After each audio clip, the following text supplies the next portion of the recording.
Hey, all, good evening. Thank you for joining me, Dorothea, on Through an Orthodox Christian Lens. Big story today: an escalation, an act of war by the U.S. in the bombing and kidnapping of a sovereign country's president. I'm going to share a couple of clips from a couple of analysts. I'm going to start with Scott Ritter on this, his thoughts.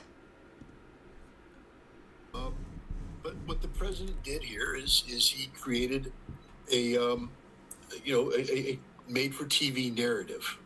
We went in and we got the bad guy, and it looked very easy because, of course, we're the strongest nation in the world under Donald Trump, and we don't want to dig into how this was so easy, how the CIA probably paid hundreds of millions of dollars directly or indirectly to the political elite, including the military and security forces of Venezuela, to step aside and let us do this staged event. Because this was a staged event. You don't go in with 2 troops of Delta Force into a hostile capital city and launch an assault of this nature unless everything was cleared in advance. That's the quickest way to lose 35 Delta troops. No, they went in. It was cleared hot to go in. It was a permissive environment. They got their made-for-TV moment, and then they left. And Donald Trump's going to build on that. But I think what you're going to see is that we have, over the course of the past several months, exploited both the sanctions and the possibility of lifting sanctions and the reality of the oil, of the money that's attached to the flow of oil. And we bought out the political and economic elite of Venezuela, including those who just a week ago were saying that they're standing with Maduro for life. Well, apparently they have a price, and that price was paid, and we own them, and we own Venezuela now. I think for the president, this is about perception, and right now, for the MAGA audience who doesn't ask a lot of discerning questions, this is a great victory. This is exactly what the president wanted. The president claims that this was the arrest of a fugitive from justice. The charges against him are grossly exaggerated. There's no mention of fentanyl whatsoever in the indictment against him. One of the charges against him is possession of a weapon in violation of the United States Firearms Act of 1934, which has since been found unconstitutional by the Supreme Court. You can't say this with a straight face. How can somebody in Caracas, Venezuela, possessing a weapon that is lawful in Caracas, Venezuela, be indicted for violating American federal law? This is the nonsense that you are right, Donald Trump will try to sell to the American people. This is not a law enforcement event. This is an attack and takeover of the government of a foreign country, which what? Pete Hegseth and Marco Rubio are now going to run? Yeah, like Douglas MacArthur running Japan, apparently, after the end of World War II. Judge, it gets even better than this because, this whole indictment, there's reference to the, and I don't know, I can't remember the Spanish name, the Sun's drug cartel, something of the Sun. That was a CIA front, and we know it. So the interesting part is during this trial, when Maduro starts, demanding access to, the CIA records, how that's going to play out. Because, this isn't something that the Venezuelan government did. This is a CIA narco front that was created by the CIA, I think, in 1989, sometime around that time frame. So, this case should be dismissed outright, but maybe that's what will happen, and then they allow Maduro to go, because there's an element of collaboration here with Maduro. This went down too easily. He went too willingly, and so maybe there's something here where they'll throw this case out, then he'll go into exile, in China or Russia or someplace. Who knows what's going to happen? But the bottom line is, this is not about the rule of law. This is the antithesis of the rule of law. This is you can indict a ham sandwich. And so just the fact that Maduro was indicted by the Southern District of New York means nothing. An indictment is not a finding of guilt. And so, we have an innocent man. Again, Americans need to understand that. He is cloaked with the presumption of innocence. We've already found him guilty. We've already declared him to be a drug trafficker. We're already moving on. We use this as regime change excuse. We aren't a nation of the rule of law anymore. And I think that this week, this was not been a good week for America. No, it hasn't. No, it has not. And how many times have we heard these, in my opinion, when Trump would speak on the whole Venezuela issue, is just lies, BS, and gaslighting. Yeah. When I saw this morning in my news feed, in my YouTube feed, I was appalled. A sovereign nation, which the intel agencies, the CIA, even said that the fentanyl does not come from Venezuela. It comes from Mexico. This is all just a facade, so that we can steal the oil from Venezuela. As Professor Sachs said this morning, been trying to do this, trying to have regime change, trying to get the oil from Venezuela for 23 years. First it was Hugo Chavez. Hugo Chavez had the nerve to nationalize the oil, to keep the oil for his people, and the people would have some percentage of the profits for the oil. Their oil, not our oil. It comes out of their ground. It's their oil. And I hear Trump, they stole our oil because your companies came over there to work on it. Does not mean it's your oil. Sorry, but this is very upsetting to me. I voted for this guy, which, as I said, I stopped supporting him in May. Just within a few months, he didn't do anything I was thinking he was doing, and yeah, it was naive of me to even vote for him. I didn't want to vote for Kamala either. I should have just not voted at all, because this man deserves impeachment, along with most of the people in his administration. And last time I checked, murdering unarmed innocent people, theft, piracy, and kidnapping are crimes. And not only crimes, grave sins. So no, I'm not happy with my government, and I haven't been for quite some time, but this one really ticked me off. I should have known, though. You always think, Trump's just bloviating. He's just saying, he speaks and he goes overboard, hyperbole. But he did the same thing before Israel struck Iran. And of course, as what I was hearing today, this is a precursor to what's going to happen with our strike on Iran. Because then it was kind of like a way to a security thing on oil. Well, we want to get our oil first in case something goes bad and are helping Israel attack Iran, part 2. So we're hearing right here where Scott Ritter is talking about a staged coup, okay? It's all optics. It all makes Trump look good, okay? To me, it was very disturbing that you kidnap a president of another country that's a sovereign country, and indict him on bogus charges. This whole thing is an embarrassment and disgusting, and it's a terrible display of representation of America. It's just the way I see it. one other short video to show you on this issue from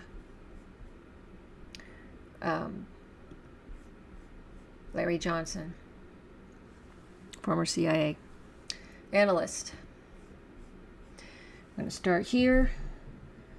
I'm going to play this short clip for you. Venezuela. Look, the issue in Venezuela, it's always going to be the money. The people with the money in Venezuela, they're going to ultimately be calling the shots because they have what it takes to hire bodyguards. They have what it takes to hire security. They will, they'll make a deal with the United States if necessary. But there are those who, if they're not properly taken care of, if the rights aren't respected, they're going to fight back. And this also is going to create a bit of a vacuum that's always filled by some aspiring entrepreneur. The fact that Trump's using the pretext of combating international narcotics, and yet as it was a great moment in this press conference where he's making that line, and one of the reporters said, "Yeah, but you just pardoned the former president of Honduras, who was convicted for massive amounts of drug trafficking." Exactly. And Trump, well, that's different. He's our guy. He was persecuted by the Bidens. And that's what is coming across throughout this entire. It's not just confined to Venezuela. Across the board with U.S. foreign policy, we pick and choose when we decide we want to fight narcotics. We pick and choose when we decide we want to fight terrorism. Because you know what? When it's mutually convenient, we make a deal with the narcos, we make a deal with the terrorists, we back them, we fund them, we help them, as long as they serve our own individual selfish purposes. Yeah. Larry is spot on. This has been our modus operandi for decades and decades. So, all I see in this, other than the crimes that I just elucidated, there is the issue of selfishness, greed, arrogance, narcissism, warmongering, bullying. I mean, yeah. Some people aren't going to like what I have to say, but I got to share what I'm feeling. I got to share what I think of this whole thing. Let me let Larry finish. Here's the president just a few minutes ago admitting, I think, you can interpret this as you see fit, Larry, that he wants the oil. Chris, cut number 3. As everyone knows, the oil business in Venezuela has been a bust, a total bust, for a long period of time. They were pumping almost nothing by comparison to what they could have been pumping. And how is this any of your business, Donald? And what could have taken place. We're going to have our very large United States oil companies, the biggest anywhere in the world, go in, spend billions of dollars, fix the badly broken infrastructure, the oil infrastructure, and start making money. I originally read this before I saw this video. When I first read what he said, this quote, I was literally sick to my stomach because the arrogance, hubris. Oh, I just own everything in the world. And, oh, well, you're not, you're not pumping out enough oil. You're not doing it right. Own that country, Donald. Okay? Let me go on. For the country. So in one movement, he has kidnapped the head of state of a sovereign nation, and now he's going to steal the oil, all this under the pretext of fighting drugs. I don't think the American public buys this, Larry. The American public mostly doesn't care. unfortunately. You know, that they like to show. Oh, we got to see the explosions. Oh, that's nice, and nobody got killed. We don't know how many actually Venezuelans were killed in the process.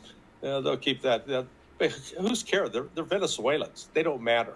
They're inconsequential. And I think one thing we cannot rule out that this is the first step in preparation for an attack on Iran. Exactly. To secure the Venezuelan oil as an alternative source in the event that in the aftermath of an attack on Iran closes the Persian Gulf, the Straits of Hormuz, and there is then suddenly an oil crisis, and that puts Venezuela in a strong position. But again, the United States, part of the reason the oil industry in Venezuela has suffered has been because of U.S. sanctions and because of U.S. efforts to undermine the government of Nicolas Maduro. Remember, this entire effort started with Chavez and Maduro is predicated on the fact that they took the oil away from these foreign companies that were basically exploiting the Venezuelan resource for their own benefit without Venezuela itself benefiting from that oil exploration. So this is what Trump is talking about when he says they stole our oil. It's not American oil. There may be infrastructure there that American oil companies built so they could exploit Venezuela. Right. But the oil is in the ground and it belongs to the country on top of the ground. Yeah, Trump would have been better off stating, we're stealing their oil, but because we're bigger, we're going to take it. You know, we're like one of those mafia bosses, and like the Godfather movie. This Don in the early days comes by and just takes the dress and takes the woman, takes whatever they want because they want it. That's us, unfortunately. The United States, Trump is dressing this up as if we're fighting terrorism or we're fighting narco traffickers, when in fact, I guarantee you, if Congress conducted a full investigation, they discovered that the roots of these so-called narco-terrorists were in fact created by my former organization, the CIA. Which is exactly what Ritter says. Well, I know there's people that are going to be... I've actually seen people say this. Oh, well, that's great, we got to take out these drug lords and there's no evidence that Maduro is a drug trafficker and is helping drug smugglers and cartels. His government has been fighting that. In fact, even in Mexico and even in Colombia, they're trying to fight this. Colombia caught somewhat of the narco submarine off the side of by their coast in the summer, or was it this year or last year? This is all made up. Fentanyl comes from Mexico and China. And the reason it's in China is a long story, back at the poppy fields and all this other stuff, and way back with the British and the China story, okay? The point is, it's not from Venezuela. I'd like to add some comments from journalist Glenn Greenwald on this. There's a certain element that he's going to say that explains my point of view as well, but having to do with these kinds of activities by our government. First of all, one of the things we have to start off by saying is that it is a very common plank, a common tactic of U.S. war propaganda, probably the most common and pernicious propagandistic tactic whenever a new war has to be sold, to tell anybody who questions the U.S. war, the U.S. regime change war, that if they question it or even especially oppose it, it means that they're on the side of the government or the regime who is the ostensible target of the bombing campaign in the war. We've seen this for decades. People who were opposed to invading Iraq were accused of being pro-Saddam Hussein. People who were opposed to Obama's regime change bombing campaign in Libya were accused of being pro-Gaddafi. People who opposed Obama's CIA dirty war in Syria were accused of being pro-Assad. People who oppose U.S. financing of the war in Ukraine are accused of being pro-Putin. People who oppose U.S. regime change in Venezuela are accused of being pro-Maduro. It's just you wind up the U.S. media, the U.S. government on a bipartisan basis, and that's the accusation that comes out. And it's, of course, very effective because nobody wants to be perceived as siding with any of these governments that most Americans have been trained to believe for so long are evil, repressive, dictatorial, etc. It should go without saying that you could oppose a war against a country without favoring or supporting that country's government. Huge numbers of people were opposed to the war in Vietnam, not because they supported Ho Chi Minh. Huge numbers of people were against the war in Iraq, not because they supported Saddam Hussein. This is so basic, but it's logical, it's rational, and it doesn't really compete with this visceral tribal instinct that's purposely fueled and cultivated and fed whenever it comes to the war propaganda about our grand victories in the field of battle and we captured the bad guy. Should also point out that if you want to find the best comparison in terms of what the United States thus far has done in Venezuela, you should look to the 1989 U.S. invasion of Panama, where under Bush 41, the United States invaded Panama with the ostensible goal of removing its leader, Manuel Noriega, who had long been a close ally of the United States and the CIA. The CIA, when run by former President Bush, when he ran the CIA, Noriega had been a close U.S. ally. And then at some point, he started defying the U.S., and so the U.S. indicted him for drug trafficking, claimed that he was shipping drugs to the United States, invaded Panama, killed several thousand Panamanians, a few dozen American troops were killed, hundreds were injured. We removed Noriega from power, brought him to Miami, put him on trial. He was convicted of drug trafficking. He went to prison. Who benefited from that? Did the flow of drugs into the United States stop? Was the flow of drugs into the United States impeded? Do you think in the 1980s and 1990s, as a result of that operation, Americans had difficulty getting cocaine or other drugs who wanted it? Obviously not. The drug war is nothing but a whole history of failures. It led to a lot of instability and violence in Panama, but it achieved very little. Bush 41 was heralded on the cover of the New York Times for having gotten rid of his WIMP label that had been attached to him. But other than that, very little good was done. The other thing I should say is the fact that you remove a leader from a country doesn't mean you've actually changed anything in that country or even done anything good for it. All you have to do is go back to 2003, a couple months after the U.S. invaded Iraq, when the U.S. forces captured Saddam Hussein. He was videoed coming out of his little spider hole with a big beard. Americans celebrated as though the war was over. Oh, look, all the naysayers were wrong. The war ended so quickly. We got Saddam Hussein. And the war raged on for another 6, 8, 10 years. Same when the U.S. succeeded in bombing Gaddafi out of his presidential palace in Tripoli to be raped and killed on the streets of Libya. We all celebrated, yay, and then it led to nothing but massive anarchy and violence and civil war and a migration crisis and the return of ISIS and slavery to Libya. This has been what these regime change wars have constantly generated, not stability or freedom and democracy the way we're all told today to believe it will happen in Venezuela, but instead instability and violence and all kinds of internal strife, migration crises, destabilization of the region. And this is saying nothing of the fact that Donald Trump ran on a platform 3 separate elections of opposing regime change wars. Supposedly, our U.S. military was only going to be used to defend our country, defend our homeland, only attack people who were threatening to attack the United States or had attacked the United States. Maduro poses no threat of any kind to the United States. That's beyond obvious. There's been a migrant crisis from Venezuela like there has been from most or many Latin American countries. Supposedly, the southern border is now closed, so that threat, even if you want to blame Maduro for it, no longer exists. Okay, so yeah, I'm opposed to these regime change wars, as you can tell. Good point. Doesn't mean that people that agree with me, that we, 100% or we're big supporters of Maduro or any of these other countries' leaders. It's not about that. It's about what we're doing in other countries And I also, Trump was talking about spending billions down there on infrastructure and everything, but again, not doing anything about the situation here for the American people.